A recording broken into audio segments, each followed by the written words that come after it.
Welcome to the Great Detectives of Old Time Radio from Boise, Idaho. This is your host, Adam Graham. Got a comment? Email it to me, box13@greatdetectives.net. Cast your vote for the show on Podcast Alley, podcastalley.greatdetectives.net, and become a fan on Facebook, facebook.greatdetectives.net.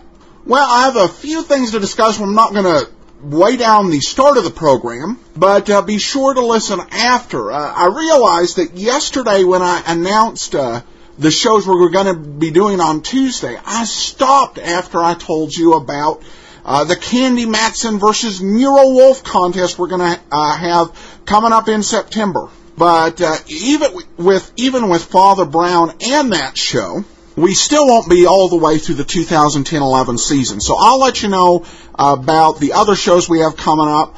Also, I'm got an announcement of a change to the way we're doing our premium side. I think most people will find it good news. I can't think of anybody who would find it otherwise. But listen to that. Before we do get started, I want to let you know about our sponsors. Imagine not having to travel and being able to meet with anyone you need to anywhere in the world, whether it's a client or a business partner or a friend or someone you're mentoring. This is the promise of GoToMeeting, a safe and secure service that allows you to hold unlimited meetings over the web and over voice. Listeners to the Great Detectives of Old Time Radio can try it out. Take it for a test drive. See if it will help you. Go to gotomeeting.com/podcast. That's gotomeeting.com/podcast and start your free trial today. Now we're going to get into today's episode of Let George Do It, Mayhem by Experts.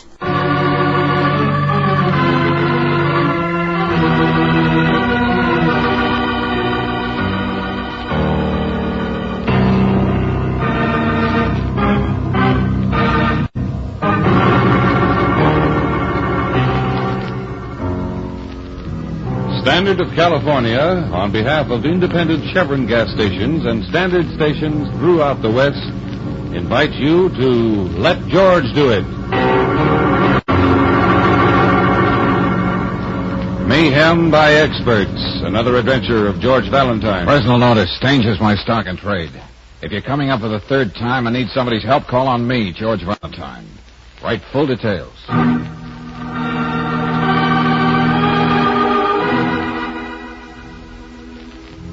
Dear Mr. Valentine, I know the exact time of your morning mail. I've checked on that. You'll have a very short time to get to me and keep me from being murdered. Believe me, I have very good reason to be terrified. I can't think of anyone else to help me.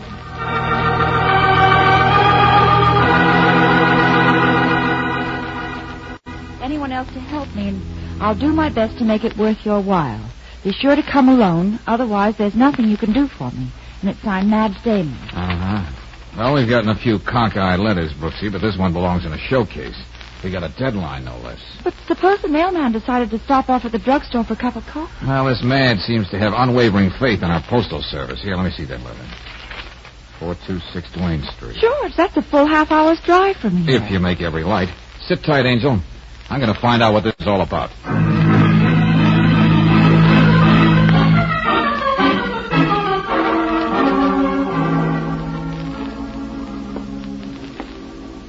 Abrams, 3C, Murphy, 2D.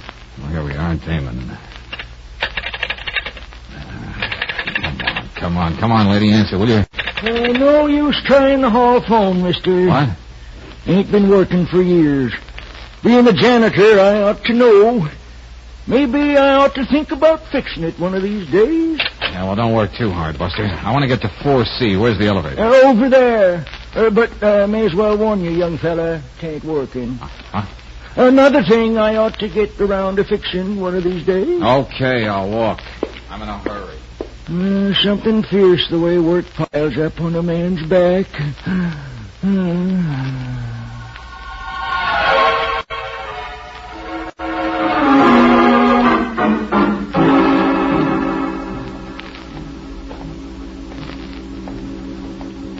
Careful, mister. Wet floor. Oh. And watch out for the pail. Oh, I'm sorry to step over you, Mother. Which way is 4C? Oh, Miss Damon, hide down a few doors. But it ain't going to do you any good. She just left. What's that? Just left, bags and all.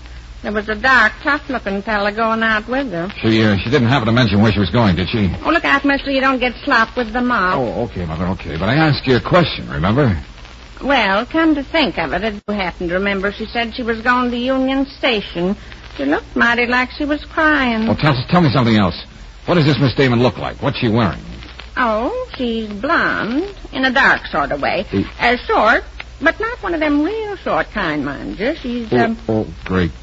Well, she was wearing one of them big floppy hats. Oh, she can get away with them, too, because, like I said, she's short, but not too short. Yeah, well, thanks very much. Now I can pick her right out of a crowd.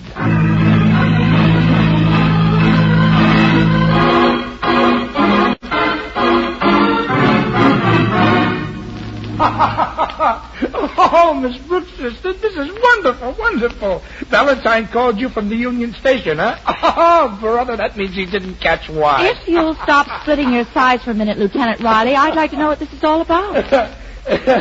Well, there's no such woman as Madge Damon. I dictated that letter to my secretary. You certainly can be funny. Oh, sure. What's so brilliant about a stunt like that? Well, he didn't even recognize Sergeant Williams dressed up as a janitor or policewoman Ferris scrubbing the floors. And I know he's seen them both around headquarters at least a dozen times. Oh, brother. Oh, that's your big sleuth for you. All right, you're a jester and your life is complete. Why don't you give me a hot foot? I won't look. Oh, look, you don't get it. All this was merely incidental. I had to get Valentine out of the office this morning. Oh, but wait, honey, wait till you hear my real payoff. Oh, I'm sure it's going to slay me. All right, Miss Brooks, what day is it? Day? Well, it's Monday. I knew it. You forgot just as he did. Forgot what? It's Valentine's birthday. I checked on it just to make sure. Oh, no. Oh, it can't be. Oh, I've got to get out of here and get him a present. Where's my coat? Relax, honey, relax. This time it's yours truly who's giving Valentine a present. Yeah, how sweet. Yes, sir. Look here. Here in this box.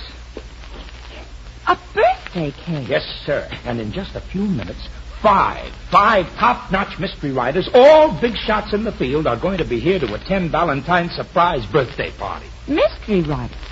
Lieutenant, you sound like you're running a fever. No. I've done them favors in the past, and they're just dying to come along for the fun. After what you did this morning, I'm suspicious of what you consider fun.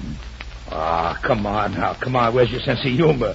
Look, we're going to stage a phony murder, see? With you as a victim. And I'm betting Valentine is going to fall for it, hook, line, and sinker. Pardon me while I laugh. Yes, sir. Look, you see, I'm going to examine the supposed victim and announce that he's dead. And I could just see Valentine going into action without even checking, without even bothering to find out if there's really been a crime. And in front of all those writers, too. Oh, boy. I'm not going to let you do it. What? Oh, now, come on, be reasonable. Valentine's put me on a few spots where I didn't look too bright. I need this for my morale. I'll tell you what. I'll make you a bet. What kind of a bet? Well, a hat for you if I lose, and a box of cigars for me if I win. All right. Okay, Lieutenant, you're on. Okay. Ha-ha! Now we got work to do.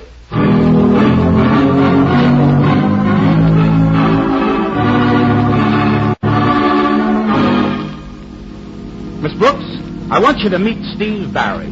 He writes all those hard-boiled detective novels about Dan Flint, Private Eye. You mean you write those books about Dan Flint? Young lady, one doesn't have to look like a thug to understand the psychology of a tough, two-fisted character. And this is Cornelia Wollaston, who writes such wonderful, blood-curdling horror stories. Yes, you should see some of the people I meet in my nightmares. Gruesome. When did the festivities begin, Lieutenant? Well, Valentine is still probably wandering around Union Station, so let's get on with the introductions. This is Ben Forrester, Miss Brooks. He's of the deductive school. He's here to play corpse today. I'll make the liveliest one you ever saw. Don't you think so, Miss Brooks? In your profession, you should at least know what a corpse looks like. This is Sigmund Greenmetz. He specializes in scientific crime. Why, he spends more time in our police lab than we do. Thank you, Lieutenant. I admit to thoroughness, even though some of my colleagues don't. Nothing like being thorough about mayhem. And this is, finally, young Mr. Copeland, who believes that every crime has a psychological basis. And that's the way it will always be, as long as crimes are committed by human beings. I don't mind suspense, Lieutenant, but I happen to have a dinner party. Yes, where is Mr. Valentine? Well, he'll be along any minute now, Barry. Oh, now look here, Green Metz. You know what you have to do. Yes, I understand it. I pull down the window blinds to darken the office like this. Then I turn on the light. Right. Then when Mr. Valentine begins to light the candles on his birthday cake, I flip the lights off. And with a pathetic, stifled scream, I crumple to the floor. Oh, dear. Murder can be so repetitious, even when you stage it. Just 1 minute and one more thing, Green Metz. I beg your pardon, Mr. Foster. Don't poison Valentine's cake with one of those exotic venoms you always fall back on in those incredibly dull stories of yours. I may seem a little out of date to a successful best-selling writer like you, but at least I use careful research. I'm not a fraudulent writer. Gentlemen, remember, this is supposed to be a party. Yeah.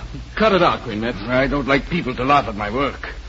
If you go through the annals of crime, you'll discover that poison has been used more often. Quiet. Quiet, everybody.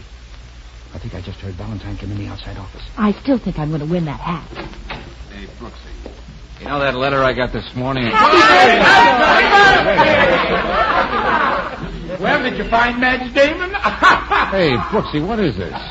Who are all these people? Well, they're guests, darling. Your birthday guests. What? As a matter of fact, they're all well-known mystery writers. Old boy. Well, never mind. Never mind, pal. You'll get to know them all later. But tell me something.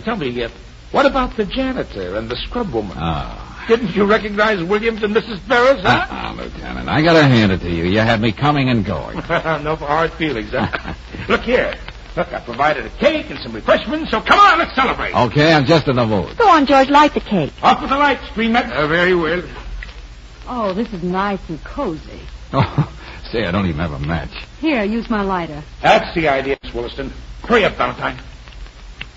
No, you don't. Get away from me.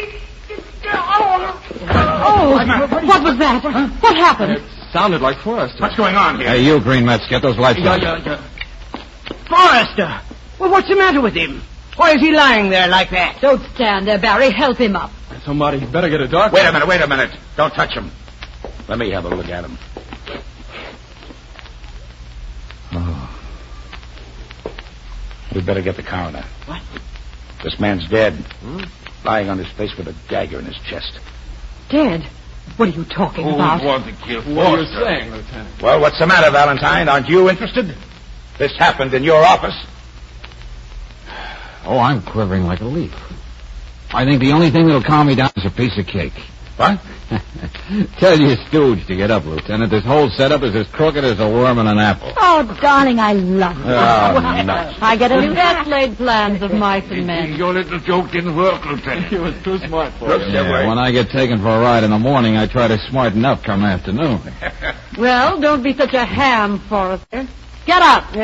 He always did like holding the center of the stage. Well, maybe I can shake him out of it. Hey, wait a minute. Huh? You're not trying to put anything over on me. I'm not kidding. There's no dagger in Forrester's chest. Of course there isn't. Just the same he's been killed. What? What are you Please, talking George, about? one practical joke is enough. This is no joke, Brooksy. Right now, Mr. Forrester is very much dead.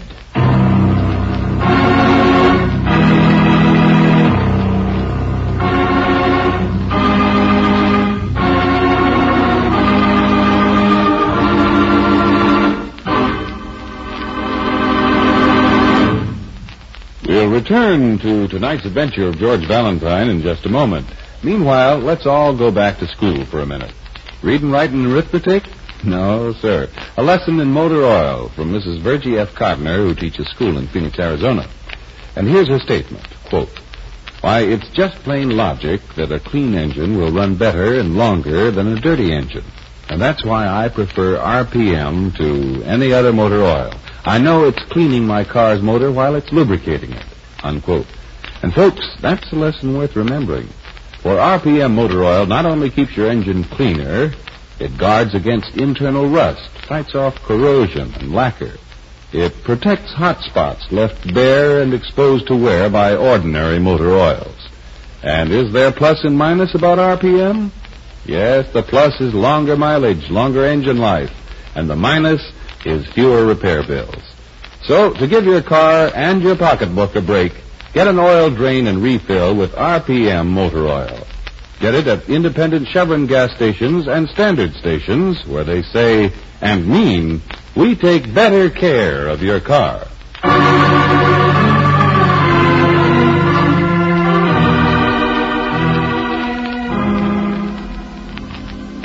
You find yourself the victim of a very elaborate and phony birthday joke planned by, of all people, Lieutenant Riley. It might have been fun, except that the man who was supposed to play dead really died. And right in your office. And in front of 4 top-notch mystery writers. You know one of the 4 had to murder him. You might call it mayhem by experts. In fact, that's what we do call it. Valentine, why do these things happen to me? Well, I don't feel too good either. Like an accessory after the fact or something. Now, wait a minute. Listen, both of you. Don't let your conscience bother you too much. Forrester's murder was carefully planned. Yes, if it didn't happen back there in my office, it would have happened somewhere else. Well, at least we're pretty sure who did it. Somehow I still can't believe it was Green Metz. He just doesn't seem to be the type. Yeah, Angel, I second the motion. But the facts are sure stacked up against him. I tell you could have knocked me over with a feather when the coroner said Forrester was poisoned. Jabbed with a hypodermic needle. And then to find the needle in Green Metz's pocket. Green Metz said he didn't know how it got there. And with everybody milling around in the dark, anybody could have put it there. Well, he admitted that Forrester had been needling him for months. Telling him all he's been doing for 20 years is rehashing Sherlock Holmes. Oh, it's just a little too pat, Lieutenant. But I certainly don't have any other answer. Well, I'm holding Green Metz on suspicion of murder. And I think he's going to turn out to be our man. Could be, Lieutenant, could be. Hey, Brooksy, we never did get to celebrate my natal day. Suppose we spend it on a treasure hunt.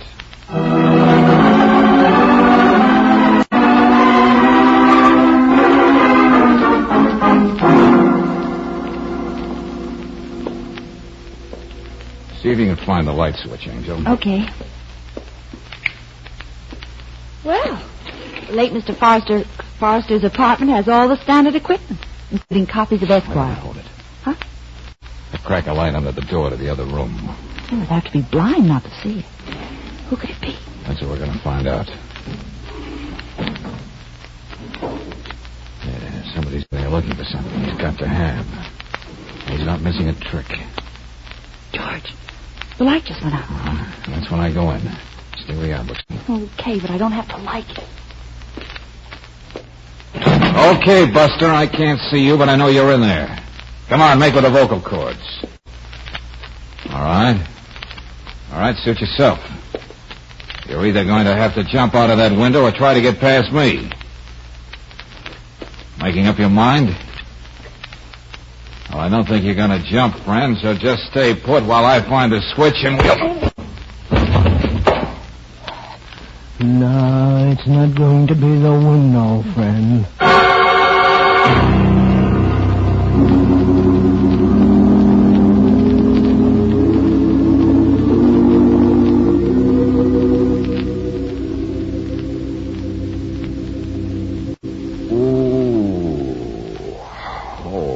I feel like I was baking a cake and stuck my head too far into the oven. Oh, George, what did I do? Oh, what did you do?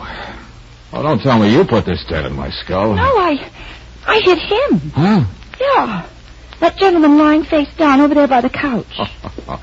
Oh, you handled yourself right well, Angel. Well, he hit you. There wasn't anything I could do except take my shoe off and hit him back. Golly, I hope I didn't hit him too hard. Well, we'll just see. Let's turn it over. Well, surprise. Yeah, a big surprise. It's Barry. Steve Barry.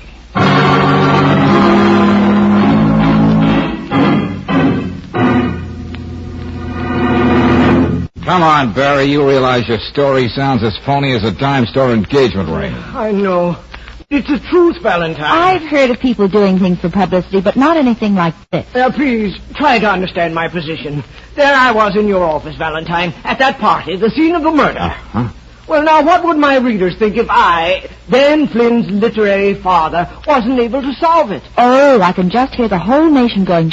Just what were you looking for here in Forrester's apartment? I don't know. Just like you, any little clue that might prove whether it was or wasn't Green Metz who did it. Just any little old clue. Yes.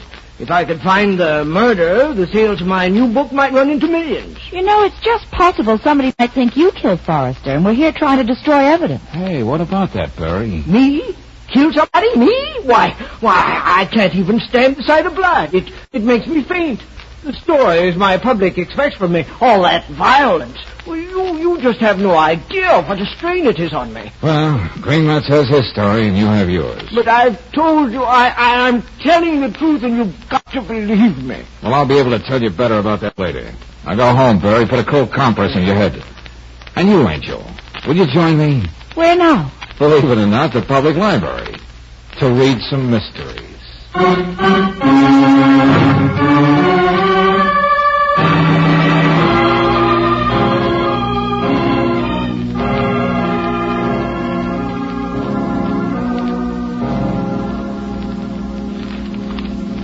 Oh, George, it's getting late. Can't expect to read all those mystery books tonight. What are you looking for, anyway? Huh? What's all this? I know the butler did it. Oh, this might be what we're looking for. Yeah, Brooksy. Here are the books by Cornelia Williston and young Copeland. You know what I found in them? Words. And more words. Yeah. Also, one particular phrase that keeps bobbing up in both. Let me guess. Don't touch anything till the police get here. No, Brooksy, no. In the translucent twilight. Would you mind repeating that? In the translucent twilight. Yeah, that's what I thought you said. I just wanted to be sure. Now, why should a lush phrase like that keep popping up in the books both of them wrote?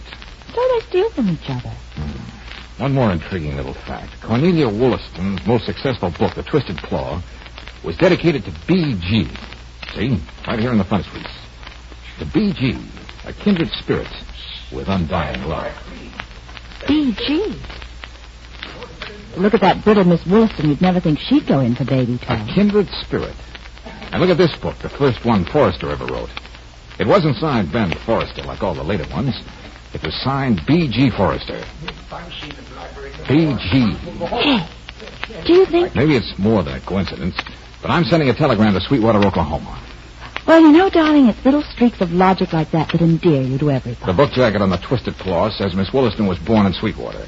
A telegram to the local paper will bring us a lot of interesting details about Cornelia. And then?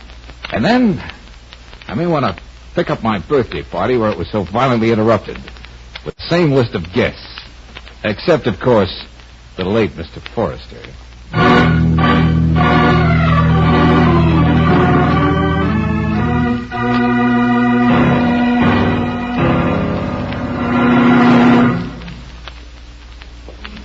Valentine, what's the reason for this clam break? Yes, just what have you got on your mind? Have you found something that will clear this man here?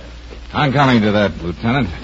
Come right in, Miss Williston, Mr. Copeland. What, another birthday party so soon? I just got your message, Lieutenant. I came right over. If you're all here to tell me how much I despise Forrester, you wouldn't be saying anything that's not true. He was obnoxious, arrogant. But I wouldn't go to the trouble of killing him. Take it easy, Green Metz. Okay, Valentine, okay. What do you know that we should know? You better get started, Brooksy, before the good lieutenant blows the gasket. Oh, yeah. Oh, goodbye, George, darling. I shall meet you in the translucent twilight. Translucent Oh, what's the matter, Miss Williston? Those words seem to have a special meaning for you. There's nothing more beautiful than a translucent twilight, is there? Say, what's going on here? What is translucent? Wouldn't you say that was a purple phrase, Mr. Copeland? In the translucent twilight. I wouldn't know. You should, if you read your own books. Or if at least you read the ones somebody else wrote for you. What do you mean by that? Yeah, what is all this, huh? George, do you want all these fine detailed notes you made in the library? I don't think we'll need them, Brooksy. I believe Miss Williston will admit she wrote all of Copeland's books as well as her own. Goodness, you can't mean what you're saying. That can't be. The styles, they're too different. That's a lie, Valentine, and you know it. Ridiculous. That one phrase keeps recurring often in the books you two have written. Well, what about it? I told you all writers are crazy. Anyway, it could have been just a coincidence. Lieutenant. Authors fall in love with certain phrases and use them over and over again without even realizing it. They become just as much a part of them, just as revealing as their fingerprints. Come to think of it, you're right, Valentine. You're right. I keep finding my Dan Flynn saying over and over again, I'm going to slam you senseless, sweetheart. That's absolutely true, yeah. I find myself doing the same thing. But, Mr. Valentine, I fail Miss to see Williston, I received a little information from Sweetwater, Oklahoma. Is that supposed to terrify me? You wrote Copeland's books, and for a very good reason. He happens to be your son. What? What's that? What? Was it pride that forced you to make a successful writer for your son, Cornelia? Son? But it's Miss Williston. Miss! Take it easy, Dad. No, there was a Mr. Williston at one time. Okay, why don't you admit it, Cornelia? You're a widow. It's all here in this telegram. All right. What if I am? You can stop it now, Valentine. Yes, Cornelia is my mother. She wanted to help me in my career. That's nobody else's business. Okay. So this is going to make headlines in the Saturday Review of Literature. Now, what about it? Go on, please, Mr. Valentine. Mrs. Williston, you had a very good reason to kill Forrester, didn't you? Why, I hardly knew him, except professionally. He was just another writer. Oh, I see. And is that why you dedicated the Twisted Claw to B.G., and I quote, with undying love? Forrester's middle initial was G. G for Gerald. And he was the kind of man who had other women call him B.G., and with the same undying love. You're right about that, Valentine. Forrester was always bragging about his success with the fair sex. The truth is, I once told him to his very face that he was a cad. Keep going, Valentine. Let's get to the end of this. Don't you see, Lieutenant? When Forrester decided he was through with Cornelia, he held a whip hand. The threat to expose the hoax of young Ted Copeland, the promising new writer. I should never have let you do it, Mother. So, Cornelia, you killed Forrester, and in a way that would place all the suspicion on Greenmetz. Now, didn't you? Yes. That's exactly the way it happened. Thank you, Mr. Valentine. Believe me, Mrs. Williston, I'm very sorry. Of course you know you're lying, Cornelia. What's this? And I have an idea that I won't be the one to prove that. Wait a minute. Are you trying to say she didn't kill Forrester? She just said so herself. Thank you for being a practical man, Lieutenant. No, this is one time I'm going to stand on my own 2 feet, Mother. Ted, keep quiet. I killed Forrester, just as Valentine described it. But he had it coming to him for such a long, long time. What are you doing, Ted? You have your whole life It's before no you. use, Cornelia. I'm sorry I had to do it the way I did, but I had a feeling he'd tell the truth if he saw the guilt being placed on you. I knew how much you loved him, Mother. I saw he threw you over. All I could do was stand by. Ted. The scandal about the books, it was going to ruin not only me, but you. That's why I killed him.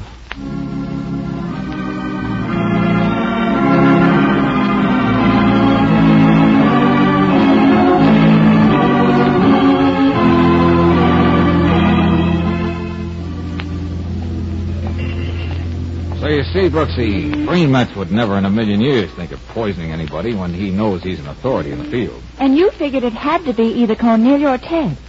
But what made you decide it was the son? Why, Angel, don't you remember? When I was lighting the birthday cake, Cornelia handed me the lighter. She was standing right next to me, yards away from Forrester. Well, you can keep your genius badge, mister. Easy, Brooks, easy. What are you trying to do, trip over yourself? Oh, no, it's just this darned heel that isn't there. Incidentally, my fine friend, I'm putting the cost of a new pair of shoes on the office expense account. Oh, shakedown, eh? No, girlish superstition. Never knock anybody unconscious twice with the same shoes.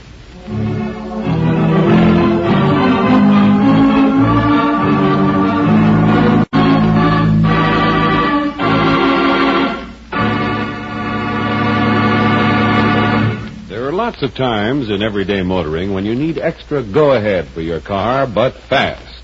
And the way to get that speedy pickup is to get Chevron Supreme gasoline, the gasoline that puts command performance in your car. Thanks to special blending agents, this high-octane fuel gives your car command performance under every road condition. It commands fast starts, commands smooth acceleration, commands the extra power that makes your car great on hills. And no matter where you drive in the West, with Chevron Supreme, you can be sure of command performance. For premium quality, Chevron Supreme is climate-tailored to to each different altitude and temperature zone from Canada to Mexico in all the western states. For command performance in your car, get Chevron Supreme tomorrow. Get it at standard stations and independent Chevron gas stations where they say and mean, we take better care of your car.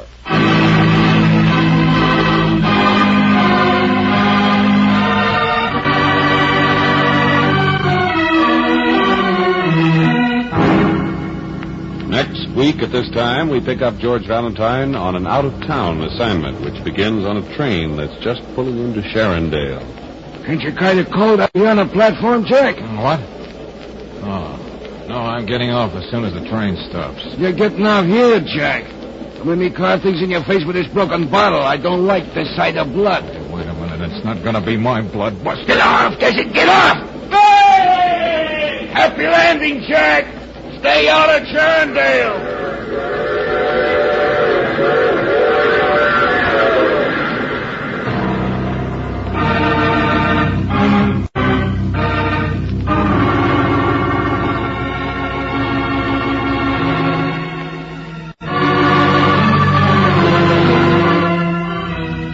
Tonight's adventure of George Valentine has been brought to you by Standard of California on behalf of independent Chevron gas stations and standard stations throughout the West. Let George Do It stars Robert Bailey as George, with Francis Robinson as Brooksy. Wally Mayer appears as Lieutenant Riley. Tonight's story was written by David Victor and Herbert Little Jr. and directed by Don Clark.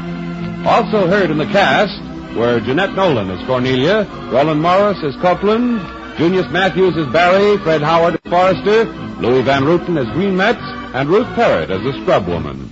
The music is composed and presented by Eddie Dunstetter. Your announcer, John Heaston. Listen again next week, same time, same station, to Let George Do It.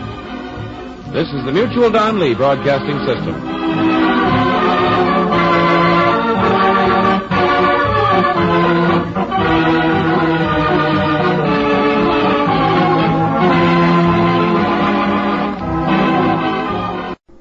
Welcome back. Mutual actually had a radio series called Murder by Experts. This episode of Let George Do It aired in January, and that series started in June. I don't believe they're connected at all in any way, because Murder by Experts was a variety mystery series known for just taking from the very best writers. It may suggest that the connection is that the Mutual Network was in charge of naming all the shows. This is another great episode, and another time where I really have reached the conclusion that Claire Brooks is really the best sidekick of any sort on these radio detective shows. Not only on the ones that we listen to here, but on some of the other ones that I listen to as little extras during the week. And once again, just the writing of Let George Do It is superb, and I just love this plot. And it really is only possible because of the type of relationship that George and Lieutenant Riley have developed, thanks to the fine acting of Wally Mayer as Lieutenant Riley. All right, well, before the show, I told you that I kind of left a little bit off. I got a little excited and realized we were going along. We'll go ahead and just get said what we need to be said about the rest of the Tuesday shows for Season 2. Well, after Father Brown and after your choice of either Nero Wolfe or Candy Matson, whichever our listeners choose, and if we choose Candy Matson because there are less episodes of that than there are Nero Wolfe, we'll throw in one other series in between Candy Matson and the shows we're about to list, so we end up right about on schedule. But after that, we're going to do The Adventures of Christopher London. Not a widely known or widely circulating show. There's only 3 episodes, so it's one of those short series I like to do. And this one may be one of the best series out there where there are only a few episodes in existence. I just finished listening to the last of the 3, and I was just like, wow, what a good series. The biggest mystery about it may be why it didn't make it further. And then, after we do Christopher London, so 3 weeks of Christopher London, it'll be a series that many of you have requested, Rogues Gallery. And if I don't miscalculate, that should take us all the way through the 2010-2011 season, maybe a little bit beyond. But those are the rest of the shows that are coming up. Now on to the changes to the app.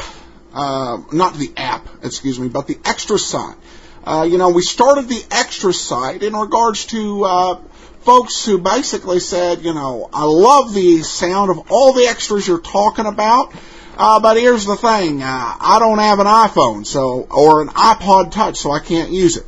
So I never started one of these before. I didn't know, what would be involved, but I want to continue to do it. I did not want to do a lifetime membership without knowing what I was getting in for. So I basically set it up with 3, 6, and 12-month subscriptions. And I would change the password at the start of each quarter just to make sure that only those who are paid up remained on. Well, I've run it a while, and I found there's really no trouble in running the extra site. It runs really smoothly. My only problem runs into the fact of when I change the password. That's the most aggravation. I've only changed it once, and I'll be honest, I don't want to change it again. And so what we're going to go ahead and do is those of you who have gotten a year's membership, you've given a tip of $7 or more, you are set for as long as we're offering the extra. And anybody else who wants to go ahead and sign up for it, it's only $7, and and you have access to it as long as we continue to do it. We had 2 people who have given $4, and if they give $3, then they're set up for an indefinite membership. And we're not going to change that at all. So that's the way it's going to be from here forward. Now that we have an idea of how it's going to work, there's no expirations, no time limits. You give $7 and you're set, and that gives you access to the extra shows we do for Great Detectives as well as for Old Time Dragnet. One of the ladies who had a problem with this, Val, actually emailed in, and once we got her fixed on the site, she added some comments that she said, I cleaned up the craft room and listened to 6 episodes on the premium list. Love the podcast, love the extras. Adam Graham rocks. Your 200th episode extra was very, very good. I like the hour-long shows even more. Well, thanks, Val, and I know we have several hour specials, episodes of Lux Radio Theater and Mercury Theater on the air, and we have some half hours. I will give some thought whether we might do double half-hour specials at some point. That's an interesting idea, and we'd be able to mix a couple different ones in when we do future extras where our main specialty is only half an hour. But thanks for the comment, Val. We also have one comment off Podcast Alley. I continue to enjoy the shows, except for Sherlock Holmes, though that's just my taste and your relevant commentary. Well, thanks. And yeah, tastes definitely do vary. But I decided it would be in good taste to read that comment today rather than tomorrow, because tomorrow is Sherlock Holmes. Thank you for your comment on Podcast Alley and for all your support, and I encourage everybody to vote once a month, podcastalley.greatdetectives.net. The Nero Wolf versus Candy Matson vote doesn't start until September 1st, and we'll have more details in the days before we get into September on how you can vote for your favorite. But also remember, follow us on Twitter at Radio Detectives, and send all your comments into box13 at greatdetectives.net. But from Boise, Idaho, this is your host, Adam Graham, signing off.